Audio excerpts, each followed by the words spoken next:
So typically when trying to determine what personality type a person has, they fall into one of two categories, the introverts or the extroverts.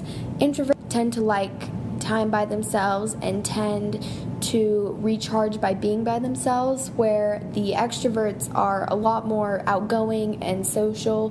They gain energy from being with groups of people and being around other people.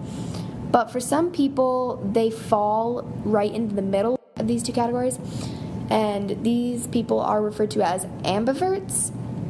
So ambiverts are the most flexible personality type because they can relate to both introverts and the extroverts. And when looking through a list of characteristics, they usually relate to both sides.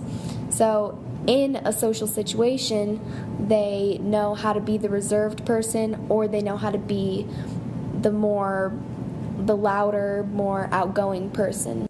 It all depends on who they're around. Some people will bring out a different side of ambiverts, and this means that a lot of the times people will describe them differently. Some people will say that they're super loud, and other people will say that they're really quiet and calm and everything like that, because they can just adapt to who they're with.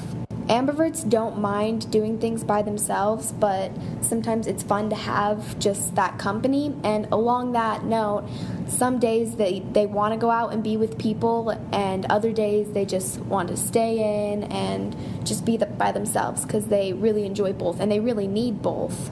Another great thing about ambiverts is that sometimes they're completely immersed in the moment, and other times they're just observing their surroundings and the people around them. So they can get a conversation going pretty easily, but when they're with a group of people they feel content with just listening to, then they can just think to themselves and laugh along and just kind of be more reserved and stuff.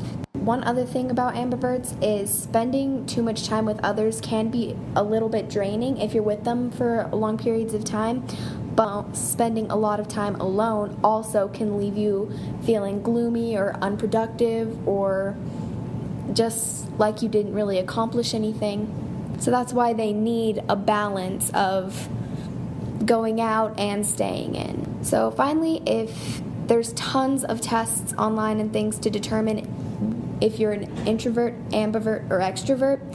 So if you think you might be, then you can look it up online or look at the characteristics just to see. It's kind of fun to know which personality type you'd be considered as. A lot of people don't know about ambiverts, so it's kind of interesting just to talk about it and see what the characteristics are. I've been classified as an ambivert many times, so it's kind of cool to learn more about it.